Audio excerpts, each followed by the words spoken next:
puri, in a tithes and offering. Amen? So, buksan po natin ating mga physical Bible o kung meron man tayong Bible apps in the book of Matthew, chapter 23, verse 23. So, turo po to at palala na ating Panginoon Kristo. Siya po yung sabi dito. At sinabi niya, nakakaawa kayong mga tagapagturo ng kautusan at mga pariseo. Kayong mga mapagkunwari, ibinigay nga ninyo kahit ang ikapo ng inyong mga pampalasa, ngunit hindi naman nyo sinusunod ang mga mas mahalagang utos tungkol sa pagiging makatarungan, mahabagin, at pagiging tapat. Dapat ngang magbigay kayo ng inyong mga ikapo, pero wag naman ninyong kaligtaang gawin ang mga mas mahalagang utos. So, paalala po sa atin, amen?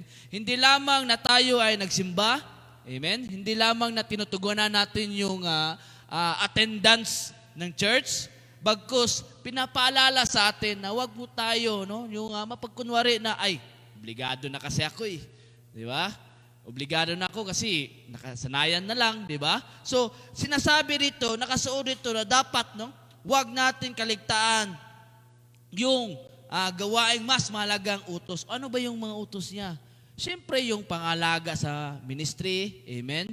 Yung mga utos na nagpapalago sa iglesia. Yung pinagsasabihan tayo, no?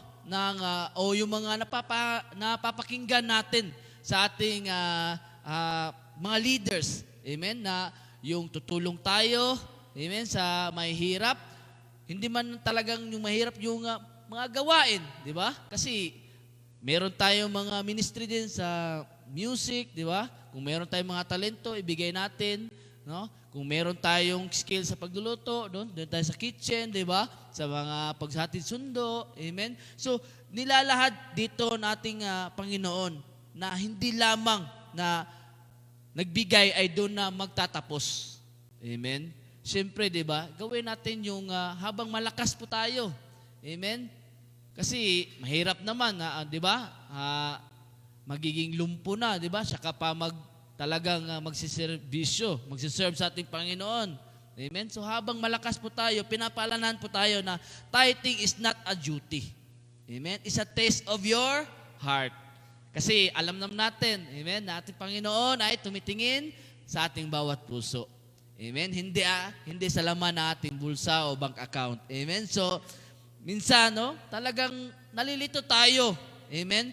Na ano ba talaga yung magigain, no, sa ganitong estado, sa pagbibigay ko sa Diyos. Minsan nagtatanong tayo, di ba? So, good news po yun. Bakit? No? May kasagutan po dyan, pero hindi lamang ito sa material, no? O sa mga inaangkin natin na pagpapala ang pinupunto dito. Amen? So, sinisiyasat dito na when you faithfully give your first fruit or your tithes and offering, you are declaring, Lord, I trust you more than my own plans.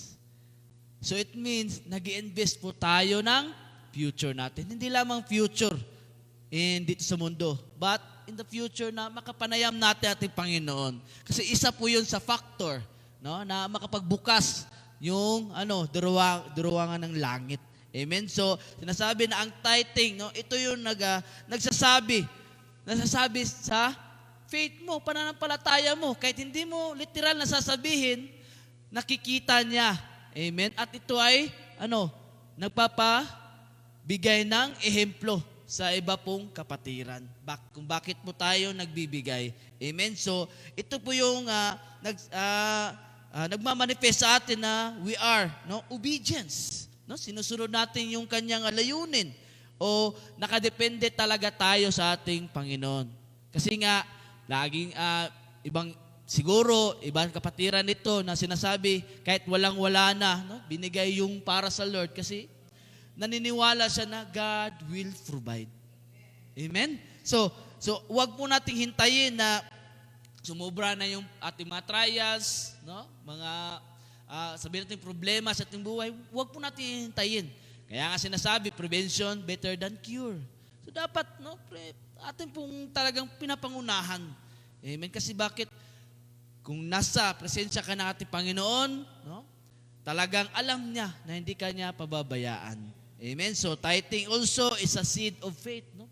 ating po unti na tinatanim at talagang tinatanim po natin yun at unti-unti pong umuusbong. Kasi bakit?